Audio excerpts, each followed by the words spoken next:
On this episode of Goji Center, we pick apart a teaser that is taking the net by storm. There's a lot to cover and speculate about, but real quick, today we're going to be discussing possible speculations about the plot of our next MonsterVerse adventure. So, take everything here with a grain of salt, especially since our agents haven't managed to break into Legendary HQ just yet. So, we might be as surprised as you are later on. So, join us on this road of speculation. Sit back and get comfortable, smack that subscribe button, and let's get rolling. We start this teaser trailer seemingly set inside a Monarch call center to report in Titan sightings, something that'll really be relevant later on. We see news reports and graphics in the background giving us a bit of a sit-rep on the situation around the world. Not only does it look like multiple Titans have gone active or are remaining active on the surface, but the world itself seems to be changing.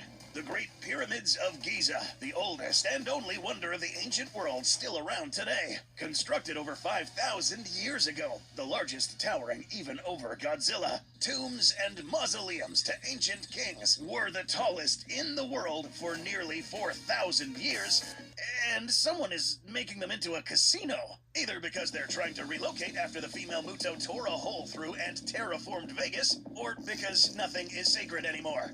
It seems like the casinos are bankrolling, turning the now destroyed Great Pyramids of Giza into new attractions. Whether this is just another tech bro Ponzi scheme, or if they are seriously going through with it remains to be seen. The design with the glowing portions reminds us an awful lot of the Iwi pyramids in the Hollow Earth, with their gravity alteration properties. Does this imply someone is trying to reverse engineer some of their lost technology? Who knows? There was a portal outside of the area right in Egypt when Kong came popping out of it after all. We are also told that reconstruction on Rio is ongoing after the multi-monster melee in the last movie. Evidently, build teams have gotten very good at putting things back together down south after Behemoth plowed through the city during Ghidorah's onslaught. On the desk of apparently a Monarch employee, we can see the same kind of merchandise we have on our workspaces. And just like us, they seem to be snarking to their coworkers over totally not Discord. There's also notes to keep correspondence with several characters we've already met in the franchise. Trapper and Dr. Andrews from the last outing are named, Monarch Director Hamilton alongside Dr. Stanton returning from King of the Monsters, and surprisingly Dr. J. Jorgensen from the Monarch Declassified comic. Now, this would be one of the few times parts of media outside of the films, that being the comics, got acknowledged in the actual movies. The canonicity of the extra material outside of the films has been lukewarm at best for most of the MonsterVerse's lifespan. We've spoken about conflicting information such as the disappointing apparent retconning of the Muto Prime, so see that video for more info. However, this kind of Easter egg might imply some more communication across MonsterVerse projects. Last time we saw the aforementioned doctor, she was working in a Hollow Earth base studying the possibly reviving head of Tiamat. And considering both Rick Stanton and Jorgensen dabble in Titan communication, we might see that as a relevant plot point in this next outing. Perhaps Lahamu might be reunited with his resurrected mother now. We can also see a note on paper with several letters and numbers, GSXO 3262-027. One possibility is this is implying some kind of important date like 0326-2027. But this combined with the numbers could mean a lot of things. We can also see a photograph of Dr. Alan Grant. Just kidding. Sam Neill is soon to join some of the rare alumni that have been in multiple monstrous franchises. And his image here implies his character will probably have some kind of ties to Monarch. We like to think it's a natural fit for Grant after all. But alongside the merch we mentioned earlier, like the Keep Kong and Carry On mug spoofing a statement from the World War era, we did notice this little piece of merchandise you can't get a hold of online. This Godzilla figurine is clearly the legendary version, having the same ridges around the eyes and lack of external ears that the Toho versions often have. But this is not how the G-Man looked in the last movie or any look prior. While we can only tell so much from the simplified style, this Godzilla does look noticeably chunkier, in a return back to the more robust shape he had in the first couple of movies. Sources did note that Godzilla's evolution to stop Scar King's army was hurried, and he likely burned a lot of energy doing it. With things settled back down, at least for a short time, he might have put back on his bulk from before. One thing we did also notice, however, was his dorsal spines. Much like many of the Toho versions, this figurine seems to have ivory-colored spikes running down his back. A white-colored version of the evolved form inspired by Godzilla Ultima was considered for the prior movie, so we might be seeing something similar in this new outing. On the computer monitors near the figure, we can see rapid-fire binary code dashing across the screen. When translated, it comes out as Godzilla Kong. Watch this space. We'll dig in a bit more on this specific moment in the next section, which is definitely important considering Trapper's actor Dan Stevens posted this exact line. This, alongside the later alert talking about something severe arriving on the scene, definitely implies a colossal threat, on par with the major disasters we've seen in the past, like Ghidorah, a mass event of multiple Titans going active, or both. The number on screen, 240 Monarch, that's 1-240-666-2724 for anyone confused on how numbers to letters work on a phone, is part of a new alternate reality game being set up where people can report Titan sightings. Yeah, you can actually call this number. Here, take a listen. Thank you for calling the Monarch Community Support Hotline, your global resource for Titan response and relief. Your help reporting Titan sightings plays a critical role in keeping our world safe. The trailer ends with the aforementioned alert and Godzilla's roar, set with both the title and a story background. The latter certainly implies we are going galactic with some of the next threats for an adventure in the Monsterverse unlike any other. Let's backtrack a little bit and analyze a few of these images a bit more. Something to note is that a few of the alerts in the teaser are dated to this year, whereas the last outing in the franchise actually took place a couple of years in the future. A few have been confused. New city, new school, new rules. I got it, Mom. Used by this and thought maybe we're getting a flashback sequence for this movie or some kind of prequel.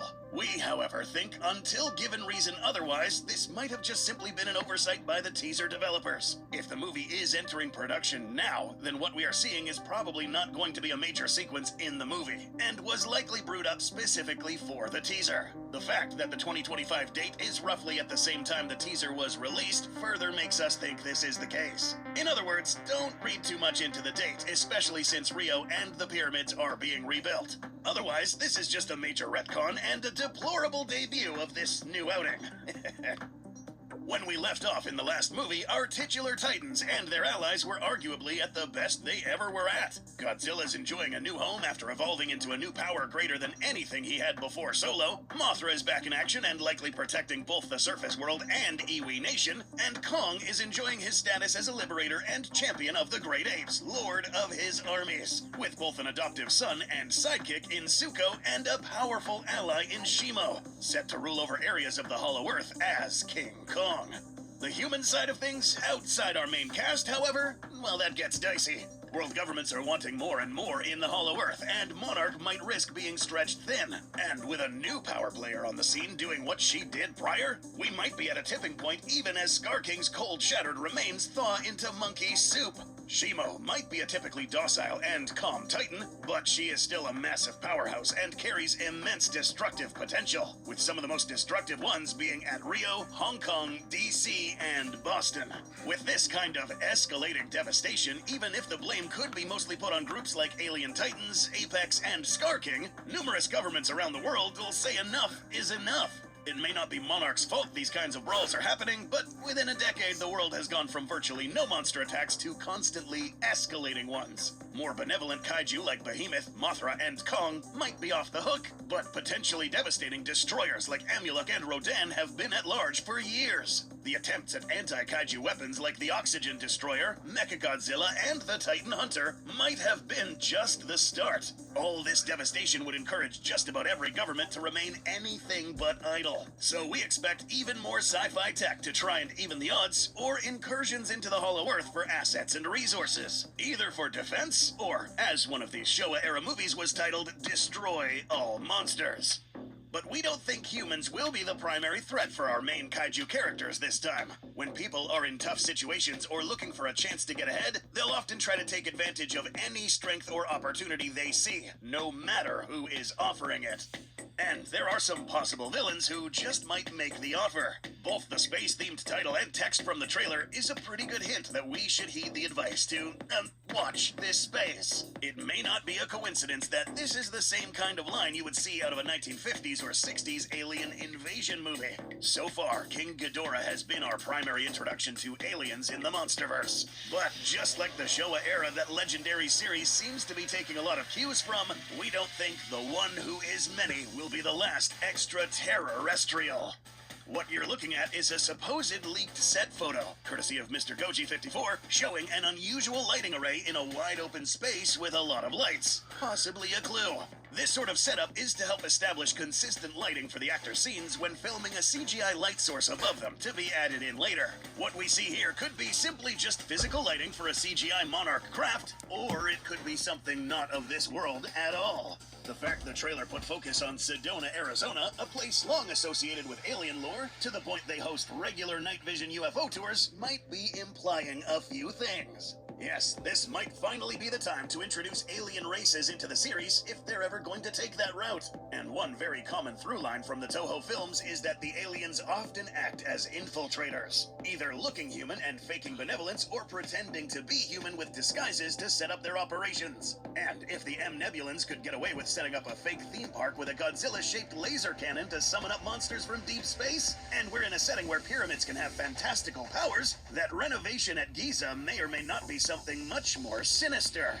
As for who it is that might be coming from outer space to threaten the world yet again, there are several possibilities. It's always possible we might just get an original monster, and at that point, almost anything about it is effectively unpredictable. However, with Toho pushing forward massive plans to get Godzilla into the spotlight more and more, there might be some changes to some of the talks between them and Legendary about bringing in more of the roster.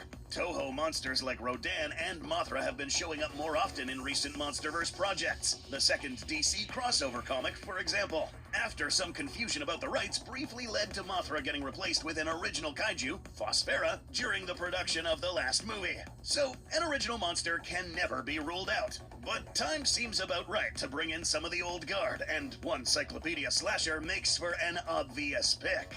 Gigan has enjoyed something of a comeback in recent years on the recent anniversary of the Cyborg Kaiju's first appearance back in the 70s. Gigan is easy to recognize and will fit into any story involving aliens sneaking onto Earth. Some of the clues we've seen in this teaser might be related to parts of their original movie. Long-distance communication with towering structures, possible aliens disguised as humans, the possibility of a 2v2 monster brawl. Gigan could fit the mold like a hand to a glove, even if they don't have any hands. But there is another, perhaps more popular pick. The prior movie was supposed to involve something of a tag team match, with Godzilla and Kong squaring up against a villainous counterpart. That comparison works fine for Kong and Scar King, but with Shimo going through some redesigns and being established as pretty docile, when not coerced by a certain tyrant, the main shared physical attributes she has with the G-Man were lessened. She might have started out as an Ice Godzilla when talked about in the concept phase, but the final product wound up taking cues from polar bears and the Gamera villain Baragon as much as it did Godzilla.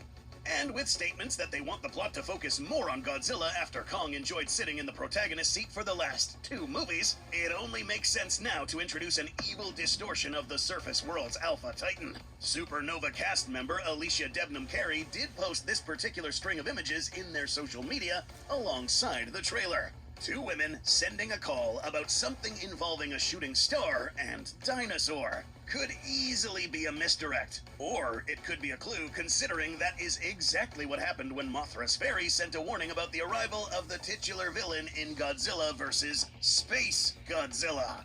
And if you needed to hint to the audience that the antagonist is an evil counterpart to Godzilla, you can't get much more clear. And considering this crystalline opponent from the 90s would pretty closely match up with the aesthetic of the energy crystals we see abundant in the Hollow Earth, and the supernova-like energy in the title card has some resemblance to the shockwaves created when the pyramids in the last movie collided together, there might be some connections being made. This infamous piece of concept art showing a winged Godzilla firing at numerous titans could be interpreted as everything from just a creative depiction of Godzilla and Mothra's symbiosis to a particularly powerful individual the Iwi legends thought of as evil in early drafts of the 2021 film. Zosla Halawa, the monster that ate a star, could be referring to just the Godzilla we know and love, but with how the individual we saw changed as much as he had with exposure to new radiation and able to absorb DNA sources from other kaiju, who's to say a similar creature didn't exist in the past? One who adapted and grew differently, less an arbiter of balance and more a conqueror. In the next movie, we could finally be looking at Godzilla's doppelganger coming from outer space, perhaps taking the form of an animal that looks very similar to Godzilla. Almost like if these two organisms from outer space and Earth met at this form via some sort of intergalactic convergent evolution. Our Godzilla against their Spacezilla. There is also the matter of Godzilla also possibly taking a new form once again. We say this for two reasons. One being what all corporations lust for the most, sales. In this case, toy and figure sales. And two, the last few outings starring the G-Man have all had the lights in the title card reflect something about his dynamics in the film. Cold blue to contrast with Kong's bright orange in their first crossover. Then sharp magenta and pinks to reflect the evolved state in the last movie.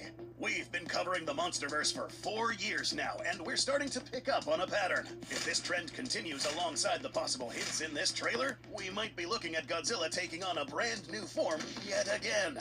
While this is great news for toy and merch sales, this might have dire consequences in the plot that could risk making the aliens not the worst possible threat. We've seen what happens when a version of Godzilla absorbs too much power. And if it is Godzilla who ends up eating a star, that being a form of extraterrestrial power, we could be once again looking at the most powerful version of Godzilla yet. Though this also comes with some applied bad news. The word supernova sounds cool and all, but perhaps not all people know what it is. All stars eventually meet their fate. At the end of their very long lives, they can collapse in on themselves and become black holes, or they can blaze and burn into a supernova. An extremely violent, and many would say a glorious spectacle of explosive force that is the aftermath of a dead star. Emphasis on the word dead. Now, hold up. We'd like to think that this is just an implication of the energy released by a supernova. A very marketable name for Godzilla's new state, but we can't rule out the possibility that we are looking at the beginning of a new chapter of the Monsterverse. As they say, sometimes for something new to be born, something old has to die. And what a perfect way to start a new trilogy. Let's not jump to conclusions. We'll keep you posted as more information about this new film comes out. You know what to do. Subscribe, and we'll catch you in the next video.